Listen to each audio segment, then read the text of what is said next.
Halo guys, assalamualaikum warahmatullahi wabarakatuh. Apa kabar? Semoga teman-teman dalam keadaan sehat walafiat ya. Salam buat keluarga teman-teman di rumah. Salam sepak bola ya. Kenalkan gue Ajay, gue si netizen yang suka membahas bola. Derby Inggris berpotensi terjadi di final UEL setelah dua tim dari Inggris berhasil mengamankan kemenangan di leg pertama semifinal UEL tadi malam ya, berbarengan di mana Tottenham mengalahkan Bodo Glimt dengan skor 3-1. Dan menu utama kita di video ini adalah keberhasilan Manchester United menang dengan skor 0-3 atas Athletic Bilbao.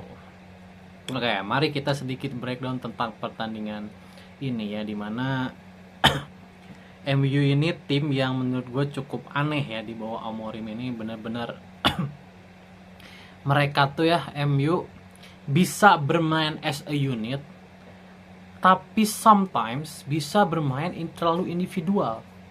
Jadi gue nggak ngerti dengan tim ini. Menghadapi Liverpool, gue masih ingat banget di awal tahun mereka tuh bermain benar-benar as a unit dengan main tengahnya Bruno Fernandes ya, yang menjadi motor serangan gitu ya. Mereka bisa bermain as a unit. Tetapi sometimes seperti melawan Brighton gitu ya, mereka tuh bermainnya terlalu individual, terlalu sendiri-sendiri. Jadi gue tidak paham gitu apa yang terjadi dengan MU. Dan tadi malam MU tuh benar-benar bermain as a unit, dimana di babak pertama sempat kedua tim bermain hati-hati, tapi MU ini tidak gerasa gerusuk. Tidak seperti pertandingan mereka di Liga, dimana menghadapi Athletic Bilbao kali ini mereka off the ball-nya tuh jalan, permainan cair gitu ya, Casemiro, Bruno gitu ya. Kemudian Højlund juga bermainnya bagus loh ya, Højlund yang dikritik abis-abisan as a nomor 9 sekarang mainnya lagi bagus, benar-benar bagus gitu ya, dimana akhirnya permainan menjadi cair setelah Casemiro berhasil menciptakan gol lewat sundulan ya. Memanfaatkan umpan dari sisi kanan, bang disundul oleh Casemiro, bang 1-0. Permainan menjadi cair di mana Athletic Bilbao berusaha untuk meningkatkan intensitas permainan dan berhasil dimanfaatkan oleh MU, di mana MU pun berhasil melakukan counter-counter yang berbahaya. They control ritme dan akhirnya MU berhasil menciptakan gol lagi setelah umpan yang lagi-lagi dari sisi kanan itu nyaris disambar Højlund, namun ditarik oleh Vivian Højlund ya. Kemudian jadi penalti. Kemudian Vivian di kartu merah sehingga Athletic Bilbao bermain dengan 10 pemain, dan bang, Bruno Fernandes menyelesaikan penalti 2-0. Tidak butuh waktu lama, di ujung babak pertama Bruno Fernandes lagi-lagi menciptakan gol. Bang, 0-3. Dan setelah 0-3, they control everything. MU mengontrol semuanya. MU sebenarnya bisa menang 5 atau 6-0 ya, kalau mereka di babak kedua lebih klinis. Tapi 0-3 pun udah cukup baik ya, karena memang kelihatan di babak kedua MU tuh bermainnya sudah tidak ngotot sebenarnya mencetak gol. Bermainnya benar-benar mengontrol permainan saja, bermain hati-hati, mungkin ya menghindari cedera juga, tidak terlalu meninggikan intensitas permainan karena udah nunggu 0-3 ya, udah sangat nyaman. Jadi they control everything, dimana skor 0-3 tidak berubah sampai pertandingan selesai, dan ini adalah 90% CMU akan lolos ke final UEL kalau tidak melakukan hal-hal bodoh ya. Karena sekali lagi di musim ini MU sangat tidak konsisten. Sering sekali pemain-pemain mereka melakukan individual error yang bodoh. Sering sekali yang merugikan timnya sendiri. Jadi meskipun umur 0-3, MU tetap harus hati-hati. Minimal pemain tidak melakukan error sendiri. Ya, Onana tadi main bagus. Maguire, Lindelof gitu ya, main bagus gitu ya. Kemudian Bruno, terutama Bruno ya, Bruno sih mainnya bagus banget ya. Bruno Kemudian Højlund juga SS nomor 9 merepotkan juga, tapi ya Højlund is Højlund ya.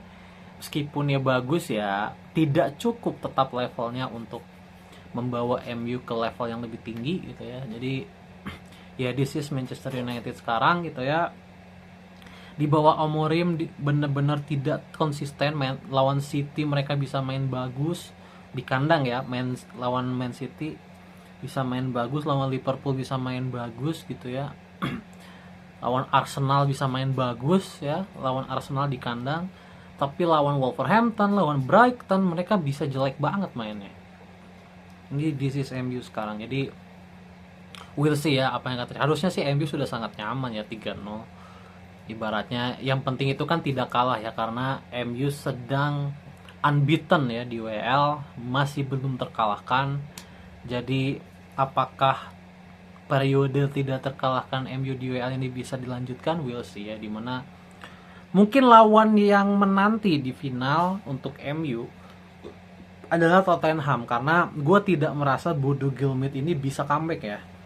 Melihat permainannya, gue kalau nonton Tottenham Bodo Glimt itu nggak di ini ya, di highlight doang ya, tapi mereka nyaris tidak ada pemain yang bisa memberikan nilai tambah sih, yang bisa melepaskan tim ini dari tekanan. Jadi gue rasa di sana pun ya, di kandang lawan pun Tottenham gue rasa akan kill the game.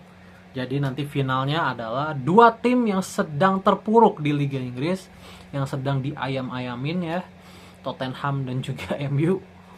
Jadi ini adalah duel dua tim yang menurut gue akan seru. Kenapa? Karena kedua tim tidak bisa melaju ke zona Eropa lewat jalur Liga. Karena Tottenham ada peringkat 16, MU ada di peringkat 14. Jadi keduanya sudah tidak mungkin berharap mereka bisa masuk lagi ke zona Eropa musim depan lewat jalur Liga. Mereka hanya bisa berharap lewat juara UEL. Ya. Dan gue harapkan gak ada kejutan ya. Karena Bodo Glimt ataupun Athletic Bilbao, gue rasa mereka akan tetap berkompetisi di Eropa musim depan meskipun mereka tersingkir. Tapi untuk Tottenham dan MU, juara UEL itu harga yang mahal buat mereka. Karena kalau lolos ke UCL, yes, everything semua akan berubah, dimana pemain di musim depan juga bisa jadi bagus kalau mereka lolos ke UCL kan, gitu ya. Everything bisa berubah lah di musim depan kalau mereka lolos ke UCL. Segi keuangan, pemain mereka dan lain sebagainya gitu akan sangat bermanfaat untuk klub yang bersangkutan. Jadi itu pasti kedua tim itu akan try hard sih, akan sangat try hard ya. Terutama menurut gua Tottenham Hotspur. Tottenham Hotspur gua rasa akan sangat try hard, dimana Postecoglou pasti ya ingin membuktikan diri kalau dia itu sebenarnya masih layak digunakan untuk Tottenham Hotspur. Ya, dengan meloloskan tim ini ke UCL. Ya kan? Kayak gitu. Jadi untuk leg kedua harusnya kedua tim Inggris ini sudah nyaman, dan ya gue harapkan memang terjadi derby Inggris di final UEL. Oke? See you.